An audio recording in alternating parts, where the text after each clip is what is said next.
Audiolivro. Título: O Astro Intruso e o Novo Ciclo Evolutivo da Terra. Ditado pelo Espírito Ramatiz. Psicografado por Urtan de Shida. Julho de 2004. Parte 34. Pergunta: e a espiritualidade de luz não reage? Ramatiz: o livre-arbítrio é intocável, deve ser respeitado incondicionalmente. Todos aqueles que se voltam para Deus sabem disso, apesar da recíproca não ser verdadeira por parte daqueles que escolhem as trevas. E quando estes começam a agir, impondo sobre terceiros suas premissas malignas, tentando interferir no livre-arbítrio alheio, então a espiritualidade de luz interfere, afastando-os quando for essa a vontade de Deus. Assim entendemos a função do astro intruso. A Terra não pode ficar indefinidamente ao capricho de espíritos ignorantes, que impedem o progresso dos demais preocupados com a evolução. Se o astro não passasse, as trevas continuariam no planeta gerando caos crescente entre os homens ad infinitum, impedindo-os de evoluir pacificamente, ou seja, intervindo fortemente no livre-arbítrio deles. Vamos também levantar outra questão importante. Exemplificando, um terrível criminoso que não se furta a cometer as maiores atrocidades quando bem deseja, após ser aprisionado, receberá tratamento condizente com os direitos humanos, que descarta a tortura e a pena de morte. Nem assim, no entanto, ele muda sua mente, e na primeira tentativa bem-sucedida de fuga volta a cometer as mesmas faltas que o conduziram ao cárcere. E às vezes o faz de dentro da própria prisão, ordenando seus comparsas que se encontram em liberdade. O que demonstra nesse caso que um lado mata por não conhecer Deus, porém é mantido vivo pelo outro lado que aceita a Deus. E esse que mata, apesar de todas as chances que teve em inúmeras encarnações, continua agindo na direção do mal de modo irrecuperável. Não só na esfera densa do planeta, como também no plasma etéreo, espalhando suas vibrações trevosas entre encarnados e desencarnados, causando sofrimentos onde muitas vezes eles não mais cabem. Como tudo isso tem limite, será encaminhado para o astro intruso, imantado pelas próprias energias negativas, iniciando seu período reencarnatório como um renascer cósmico. Pergunta: a transcomunicação instrumental seria uma resposta da espiritualidade à comunicação em tempo real na Terra? Ramatiz: embora em estágio avançado, a tecnologia da informação ainda não obteve sucesso nas transmissões isentas de ruídos, fato que não ocorre nas comunicações nos planos de luz da espiritualidade. Basta verificar os chamados grampos eletrônicos que vigiam telefonemas, a difusão em larga escala dos vírus de computador, interferências de tempestades magnéticas fruto de explosões solares, linhas cruzadas, equipamentos obsoletos, bem como erros operacionais cometidos pelos próprios homens. Podemos considerar como preocupantes não apenas a frequência com que ocorrem, mas também a frequência de intervenção em termos de intensidade e de amplitude, a qual estabelece erros de transmissão e de recepção fora dos limites toleráveis. Temos, assim, duas situações inteiramente opostas. A primeira, nos planos de luz onde a comunicação tem a sua origem, transmissão e recepção plenamente identificada e não sujeita a deturpações dos campos mentais envolvidos.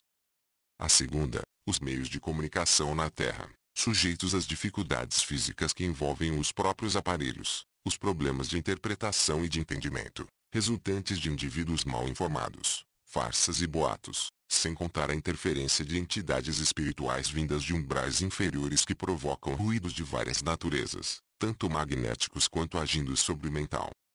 Dessa forma, comunicações sujeitas ao processo entrópico negativo, a configuração da desordem.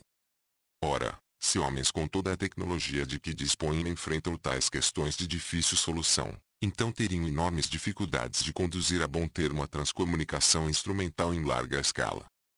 Mais do que o aspecto técnico, eles seriam passíveis de um problema maior, a credibilidade das transmissões e das recepções.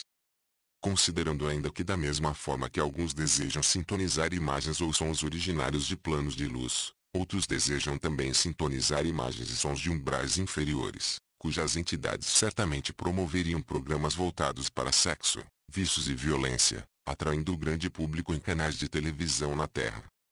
Seria o caos da realidade sendo difundido pelo caos das comunicações.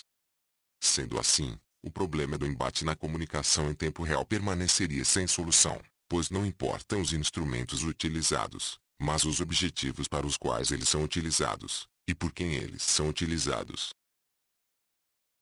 Pergunta: sua posição então seria contra a utilização da transcomunicação instrumental? Ramatiz: os homens precisam estar preparados para usar devidamente a transcomunicação instrumental. Caso contrário, ela se torna uma ferramenta também a serviço das trevas e da propagação do ceticismo, considerando que grande parte da humanidade a considera uma farsa. No momento, pesquisas devem ser conduzidas, mas o grande problema pode ser a divulgação e a utilização em larga escala dos resultados dessas pesquisas. Lembrando, também, que as armadilhas do misticismo são muito comuns nessa área. Pergunta: é possível que espíritos obsessores utilizem equipamentos elétricos e eletrônicos para atuar sobre suas vítimas? Ramatiz: esse é o grande perigo, por exemplo, da utilização descontrolada da transcomunicação instrumental. Os homens esquecem que estão vivendo em um mundo de provas e de expiações, onde a maldade se manifesta com a mesma intensidade do bem. Deixam de se acautelar, imaginando que suas escolhas e práticas religiosas lhes protegem. Devem lembrar que a fé é importante, mas também é fundamental a construção e o fortalecimento dessa mesma fé pela vigilância. Como foi dito, livra-te dos ares que te livrarei dos males. Espíritos de índole negativa e obsessores poderiam se valer da transcomunicação instrumental para reforçar suas práticas. Mas cabe também abordar outro aspecto dessa questão, no que se refere ao uso comum de aparelhos elétricos e eletrônicos por obsessores. Vamos lembrar que um aparelho dessa natureza é neutro no sentido de sua utilização. Ele não tem vontade própria, mas é usado por alguma consciência visando qualquer objetivo. É o caso da televisão ou do rádio, que são meros veículos para a canalização de imagens e de som, transmitidos a partir de uma fonte emissora distante. E o usuário desses dois produtos, do som e da imagem, sintoniza na frequência que deseja. Existem, portanto, duas consciências atuantes, o emissor e o usuário, os quais se manifestam através de um ponto comum que é o aparelho de difusão do som e da imagem. Naturalmente, um obsessor pode agir através do aparelho eletrônico de várias maneiras. Uma delas é intuindo o obsedado a sintonizar determinada estação que apresente um programa que estimule vícios e negatividades que ele não consegue vencer. Enquanto assiste ao programa, o obsessor age pela sintonia mental, reforçando os estímulos emanados pelo programa. É o mesmo que colocar uma garrafa de vinho na frente do alcoólatra e o incentivar a beber. Outra forma é a de aproveitar o campo elétrico existente no aparelho ligado e, mesmo quando ele está em repouso, através de seu campo eletrostático, difundindo vibrações por meio dos momentos magnéticos. Em outras palavras, o obsessor direciona o seu magnetismo não através da carga elétrica, mas da corrente magnética existente em torno dela, com a finalidade de aumentar seu potencial de ação sobre o obsedado, em uma espécie de momento magnético induzido. Com isso, o obsessor potencializa sua ação nefasta. Por essa razão não se deve dormir perto de aparelhos de rádio e de televisão, principalmente estando ligados. Tais aparelhos são veículos formais para a ação dos obsessores. Continua na parte 35.